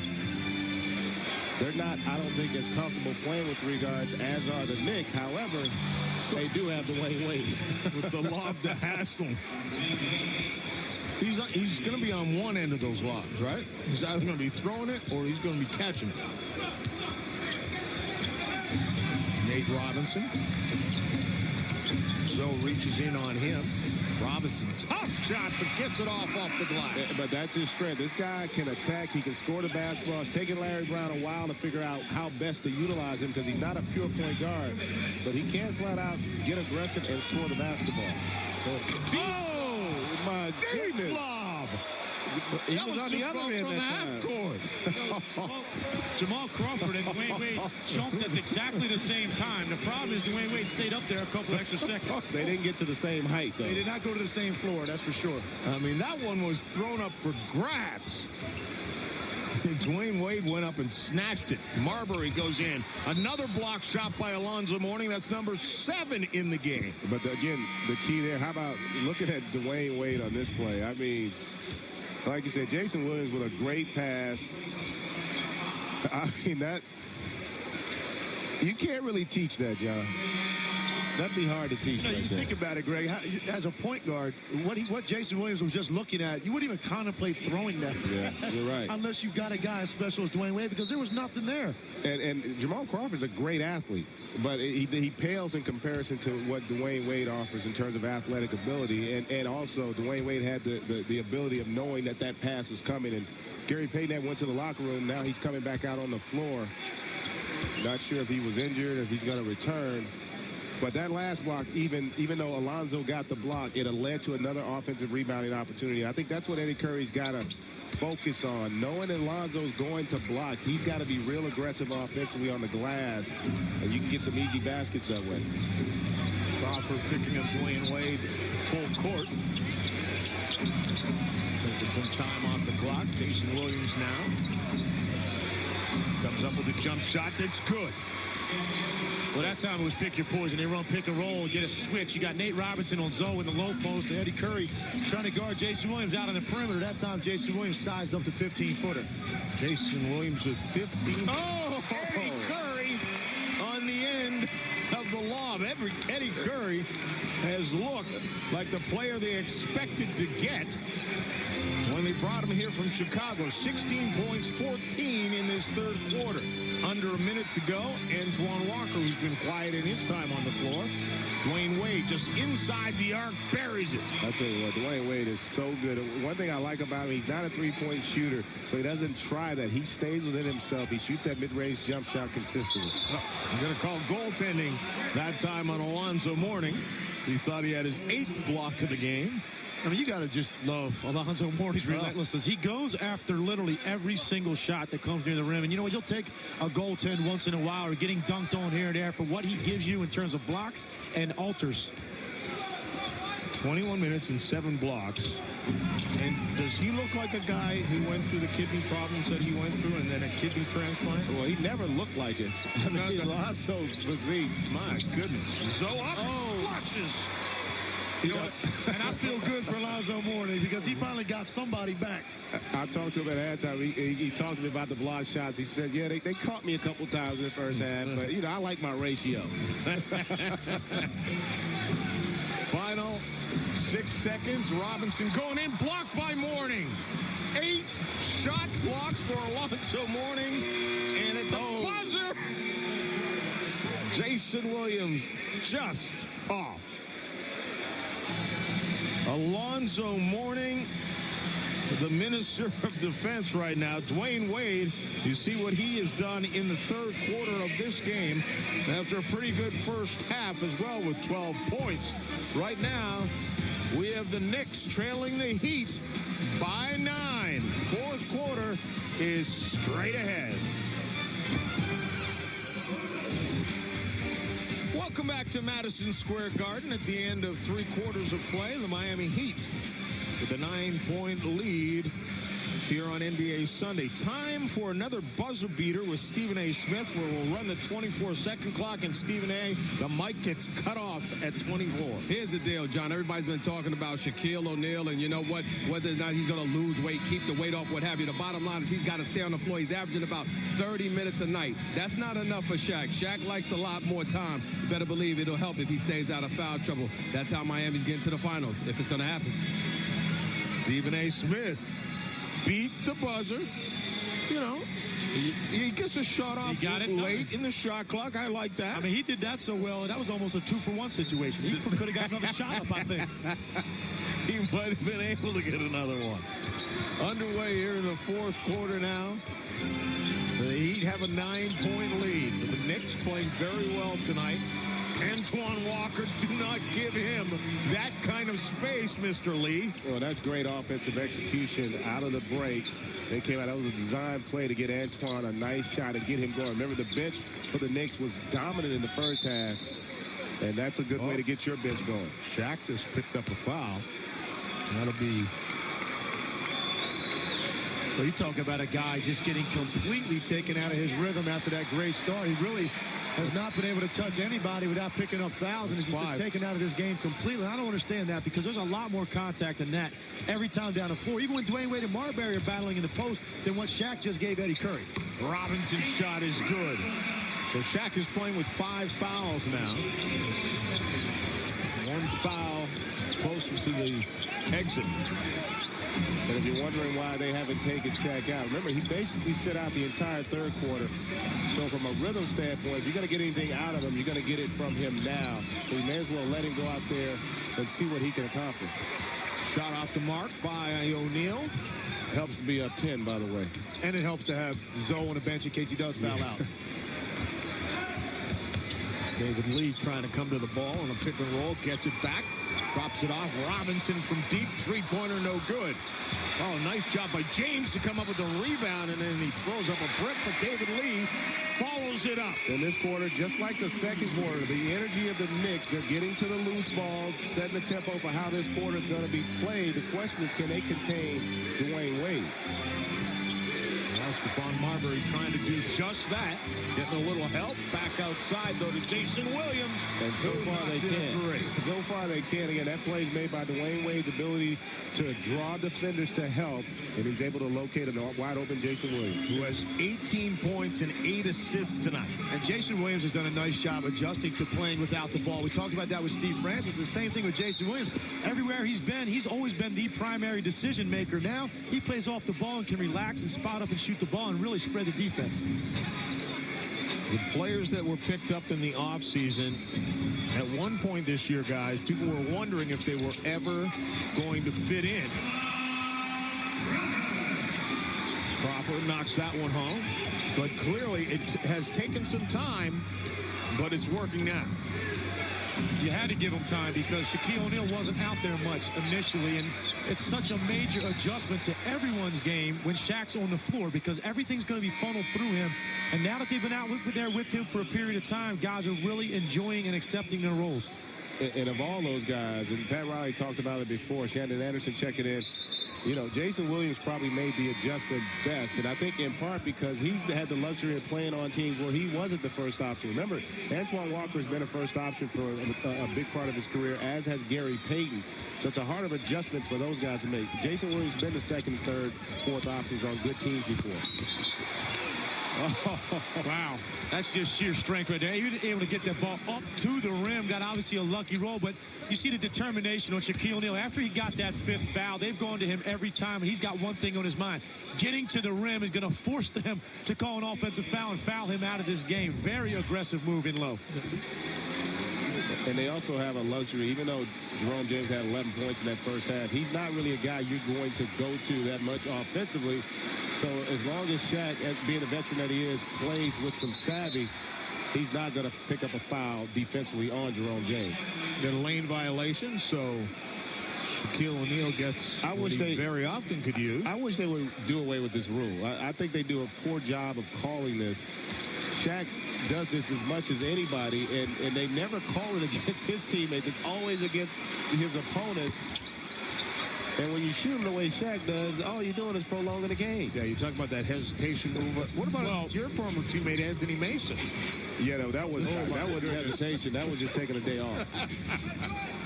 You know, the thing is, when Shaq's at that line, you've got 9 guys in the starter block on a dead sprint to the glass because you know it's coming off and probably hard.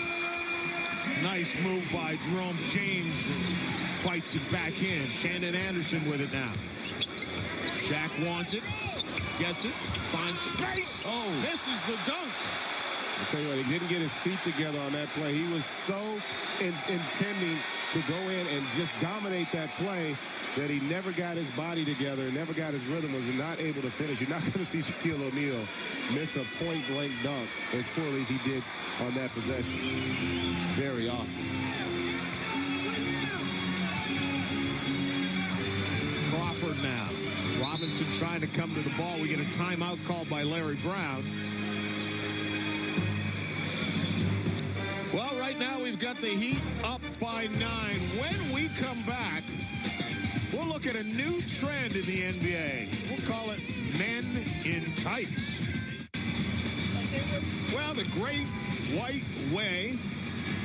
It's very common to see men wearing tights, of course, on Broadway. But in the NBA, it's a trend. Look at LeBron James. He has them. Says he keeps his knees warm. Vince Carter has gone to the leggings as well. Kobe Bryant. Now, Kobe claims to be the first player to do that. Allen Iverson's gone there as well. But it's been disputed. Michael Redd goes in. And the guy who disputes that Kobe was the first is Jerry Stackhouse. He says, go to the videotape. He's been doing it for 2 years. Well, first of all, Hakeem Olajuwon was the first to ever do it, way back when he had the blood clot in his leg. He started it. The other thing I will say, there's a lot of good players wearing tights. They were all all-stars. What's the benefit? Well, from a nice drive by Jamal Crawford. Big basket. The guys that I've talked to have said that it's about blood flow, and it helps to increase the blood flow. A lot of times you play in the basketball arenas. Remember, they play hockey in a lot of these arenas, so you have ice underneath. It's very cold, and it's hard to get loose.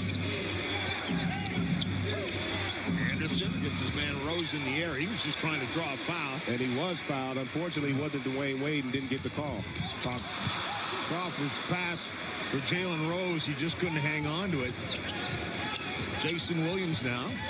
Shannon Anderson from the baseline, and it's good. Smart play by Shannon Anderson that time. He actually was behind the three-point line when Jason Williams was getting ready to make that pass. Decided, you know what, this isn't my game. Let me step in and knock down a 15-footer. That's called understanding your limitations. KYP, know your personnel. Got it. Oh, good play from behind. Anderson knocking that one away. And, gets covered by David Lee and Nate Robinson.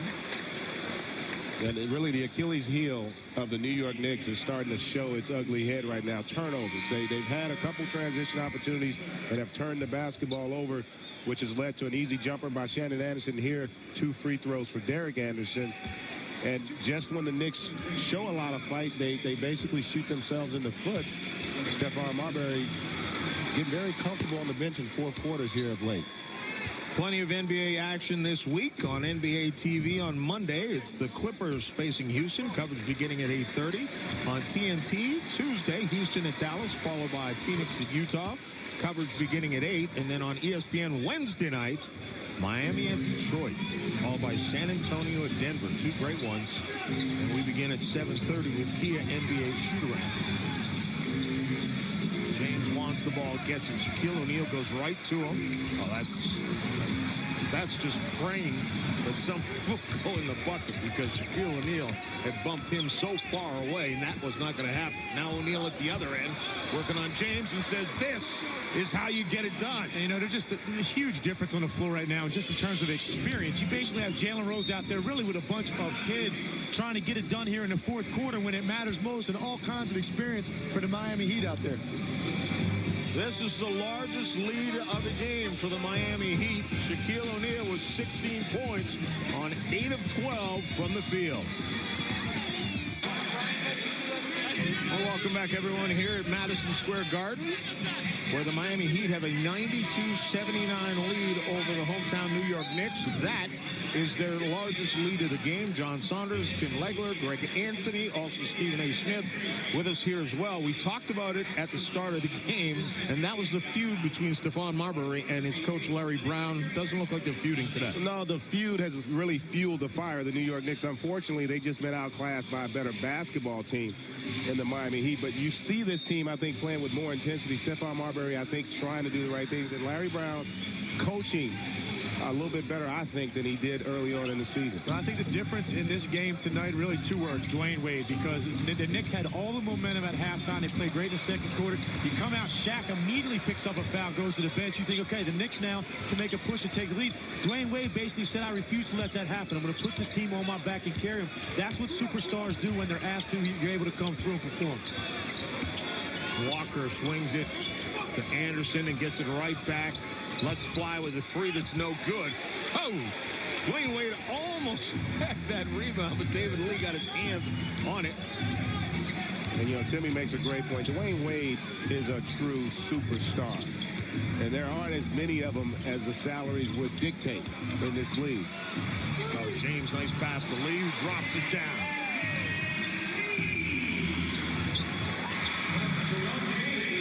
Nice play by the young guy, David Lee. A player I think they need to get more involved in their rotation.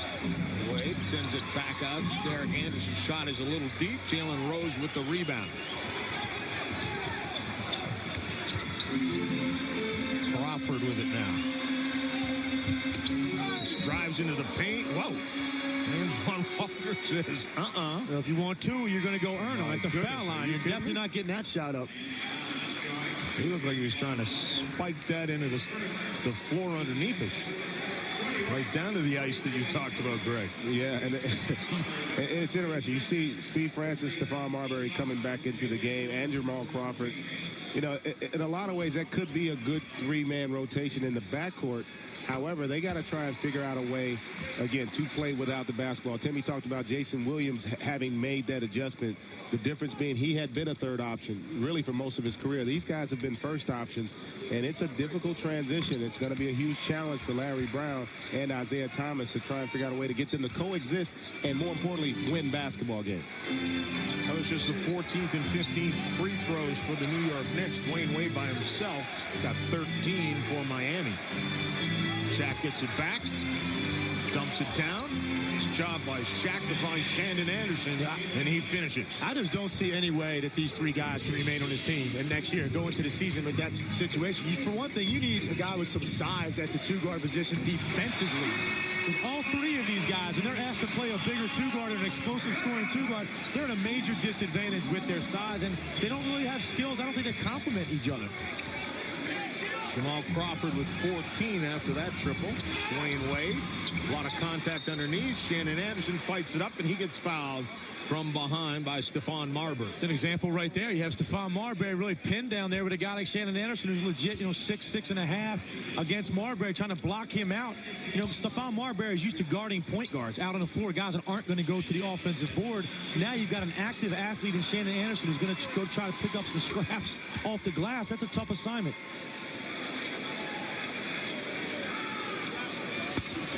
It's an issue I'm glad I don't have. Because, no, it's going to be... You're right. Issues. Yeah, exactly. It's tough to have to make that transition of trying to guard bigger twos. And I think it can be done. The question, though, is do they have the ability to make that transition more than anything? Crawford almost lost it. Gains it between his legs and then comes up shooting a little bit too deep. Derek Anderson with the rebound. The Knicks right now starting to go back to the old habits, but playing for themselves as opposed to playing for one another. There is absolutely no way you can stop Shaquille O'Neal if he gets that kind of a head of steam. Want to remind everybody, Night School follows as Coach Bob Knight has 16 unsigned Texas Tech students competing for one walk-on position with his Division I NCAA men's basketball team for next season. Who will pass Bobby Knight's ultimate test? Night School on ESPN Sunday nights at 10 and tonight when we are done. I'll tell you what, a couple things you look in terms of the playoffs, and you start looking at the big picture. Miami and Detroit, they're definitely, you would assume, are going to meet in that conference final. And it's going to come down to little things. Free throw shooting being one of them. Now, of course, if you get an extra 8 or 9 a game, every time you go to the line, that will improve your chances. But that's got to be a concern for Pat Riley because the margin of error is going to be small in a 7-game series against the Detroit Pistons. you're going to have to find a way to get an impact from Shaq, from the rest of those guys at the free throw line. Well, you know, a third of your free throws are being shot by Shaq and Zoe. They're number 2 and 3 on the team in attempts, and together they're just a hair over 50%. So that is definitely an issue. Crawford loses it right to O'Neal. Ahead to Dwayne Wade. Showtime. I would say he's a superstar. I would say Shaquille O'Neal's also a superstar. It's kind of hard to go up against guys who are not just superstars, but they're great basketball players. They understand what it takes to win, and you always make sure you incorporate your teammates. The Heat, they do a great job of that. 30 points for Dwayne Wade in this contest. Shot clock is at 3. Francis has to go to work. This clock's not going to get off. And it does not. 24-second violation. And Larry Brown's just got to be beside himself, because simply that's a perfect example of what their problem is. It's about trying to create for yourself instead of incorporating your teammates, making the opponent have to defend 5 guys out on the floor. The Knicks just have yet to really figure that out, and I think that's what troubles Larry Brown more than anything. Pat Riley wants a timeout, as his squad is up by 12. One of the reasons, 16-4 lead in fast break points. We'll get back in a moment. Back here at Madison Square Garden, where the Miami Heat have started to pull away from the New York Knicks. 12-point lead. It really started when the Knicks tied the game at 51 apiece. In franchise history, this is going to be the worst start. Well, I'm not sure you call it a start when it's even the season, but certainly one of the worst seasons in Knicks history. Is going to end up that way regardless of what they do the rest of the season. David Lee ahead. Nice job. Very nice job to create. You know, John, what's going to be important for New York over the next 16 games or so is really trying to identify which guys can be a part of something special and which guys can't. And, you know, you got to make a commitment to those guys and have the growing pains, because, you know, just because guys make a lot of money and have talent, that does not necessarily lead to wins. Talk about getting a second chance, right? Talk about having some time to reload. Right. I mean, how is it possible you're that wide open on the first shot and just as wide open on the second shot? Well, the second one doesn't make a lot of sense. The first one, when you've got Dwayne Wade attracting 3 defenders, somebody's going to be wide open. But to allow the offensive rebound and still not one Knick in the picture after the second shot is inexcusable. Eddie Curry gets out. I've noticed Eddie Curry, we talked about the tights. He's got one leg, just the right leg in the tights. That's because he's not an all-star. All the all-stars have both legs. You got to earn both legs. Nice hands by Marbury with the strip. Francis with a pretty move, and he's going to go right to the goal, and Antoine Walker. And you know, not even that play, not to belabor the point, but Steve Francis had an opportunity right there to throw a nice little touch pass lob to David Lee and reward the big guy for playing hard. But I think in part because of the frustration, him trying to figure out his role on this team, you know, that in and of itself sometimes will make you selfish. And it's a tough situation. I tell you, the Knicks are going to have a long off season. You think this has been a long season? I mean, you take this play. He's open for a lob there. Derek Anderson's not going to have any chance of defending that. And you don't reward your bigs for running. That's when guys run the floor. That's when they play hard. You have to throw those dogs a bone. You know, one of the problems with this team, and this is something Larry Brown's going to have to address within himself in this offseason, I don't think he had a plan with what he was going to do with the roster and the personnel that he had here. I just think he thought, you know what, my coaching ability is so great, I'm going to be able to turn this thing around. Doesn't work that way. You've got to have an idea of what you're going to coach and how to incorporate them into a team. And you know what? This last play, I hope we can rewind this play, is a perfect example of what a losing team will do as opposed to a winning team, because Steve Francis, they moved the ball so well on this play. Eddie Curry made a great skip pass. Steve Francis had an opportunity to kick the ball to Stephon Marbury, but instead he tries to go into the teeth of the defense, and you end up with a turnover. And go at Shaq, which isn't a great idea. Shaq down there doling out some more chicken wings on people. Jason Williams from deep. He's had a terrific game. Jason Williams right now with 21 points and 9 assists. And one of the reasons he has had a terrific game is because his superstars make sure he gets involved and give him good opportunities. Look at the degree of difficulty of the shots that the Knicks players take as opposed to what the Miami Miami Heat do. David Lee able to convert there and gets fouled, so he'll go to the line. Nate Robinson is getting ready to check back into the game. You know, a guy like David Lee, eventually, Greg, you know, you put him on a team eventually that's a good basketball team. This is a guy that can have an impact because he's all about energy. Yep. And on this team, you know, you can't energize something that has that little energy to begin with. Right. So you don't see his impact on a team like this. But on a good basketball team, he can come in and change things up. You know what I always say, the better your basketball team, the less each individual has to do to be effective. And you've seen that with the Miami Heat. Look at their ball movement. Look how many more assists they get per field goals than do the New York Knicks, because they don't beat you with just individual talent. They move the basketball. Look at the open shots they get consistently. Their superstar, Dwayne Wade, has a great knack and a feel for how to play the game. He plays like a point guard. Shaq at center plays like a point guard. They're always looking to get their teammates involved for easy baskets. Puts a lot of pressure on you defensively. You think about it, after this game's over, the line Dwayne Wade's going to have, and Greg, I could think of one shot the entire night that he's actually, I would say, forced. Yeah. That one pull-up jump at the top of the key in the first half, that 22-footer with a hand up early in the shot clock. Other than that, everything he gets, amazingly, is under control and within the concepts of what they're trying to do offensively. Down to the final minute of this game as Miami's going to walk out of here with a victory. There he is again. I mean, the finish. That's such an advantage. Let me tell you, more than anything, Dwayne Wade is the reason that the Miami Heat will have a chance to beat the Detroit Pistons. Shaq's going to have a huge impact, but really it's going to come down to Dwayne Wade's ability to make plays. Think about the one game they beat Detroit this year. He scored 17 points consecutively in that fourth quarter. He's going to have those kinds of performances on this team, as good as they are, to beat Detroit. If he was Canadian, John would vote for him. Oh, my goodness. John would vote for him. He'd already been in the Hall of Fame. This Heat team is going to walk out of here now having won 15 of 16, 20 of 23, and 22 of 26. You know what, amazingly, go back and trace when this started. They got blown out by 36 points by the Dallas Mavericks. Yep. It started the very next game. They went off on a 4-game winning streak right before the All-Star game, and they came out of it and never looked back. That game was a rude slap in the face to this team and a gut check, and I think a turning point in the season for the Miami Heat.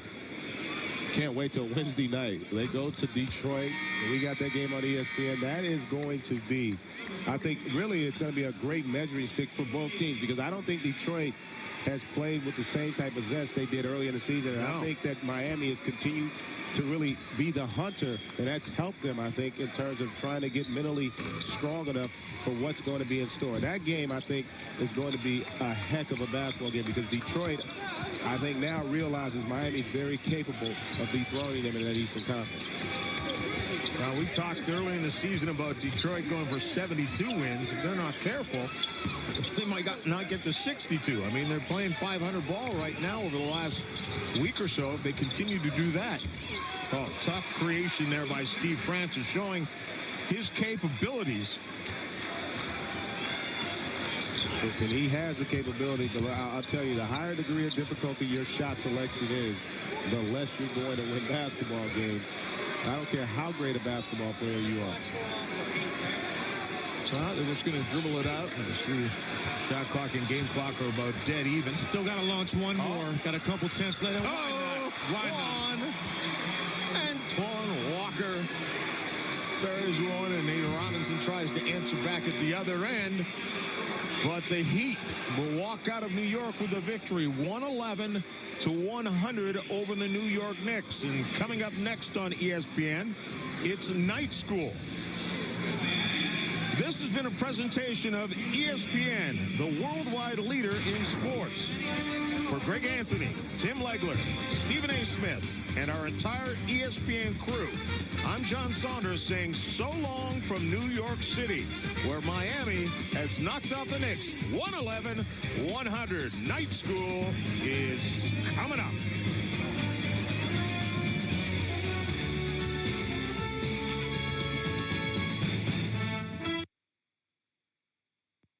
What we're dealing with here is a total lack of respect for the law.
What we're dealing with here is a total lack of respect for the law.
What we're dealing with here is a total lack of respect for the law.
What we're dealing with here is a total lack of respect for the law.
What we're dealing with here is a total lack of respect for the law.